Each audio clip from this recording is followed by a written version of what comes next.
Welcome to our channel Coding with Sudhir. Today we are going to see how to install the latest version of Java. So first of all we have to go to Chrome browser. After opening the Chrome browser, here we have to search Java JDK download.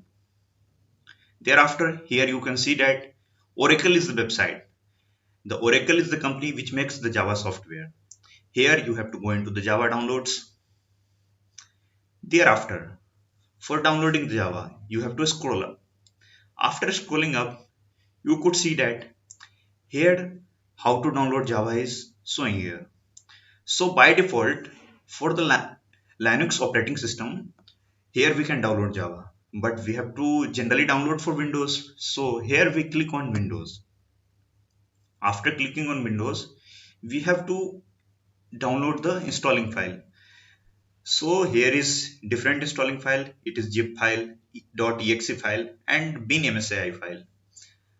So generally this is preferred that we have to download the exe file. For downloading the exe file, you have to click here.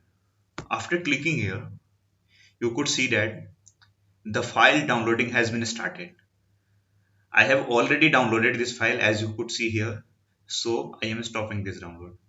Thereafter downloading this file, you have to go into download manager or in the file section.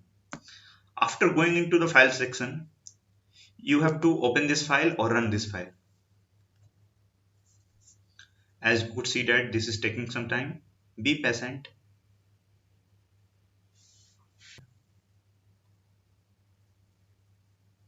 Thereafter you have to click on next. Each time you have to click on next.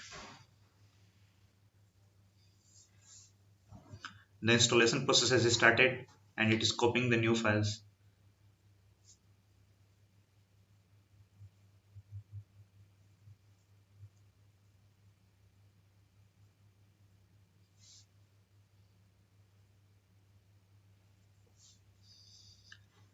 After that, installation process has been ended.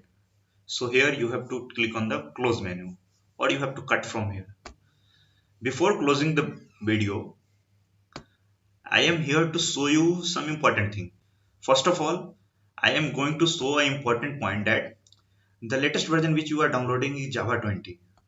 So in the interview, it may be the interview question that which version of Java is the latest version. So here you have to answer that Java 20 is the latest version. And some important points I am telling you here that the new features which has been added into the Java 20 is a vector API system, scoped values, record patterns, pattern matching are one of the some new features added into Java 20. And one of the most important feature is a foreign function and memory API is one of the important function. You have to remember all these functions so you could put all these points in interview and you could get more marks. So thank you. If this video was helpful to you, please like, share, subscribe this video.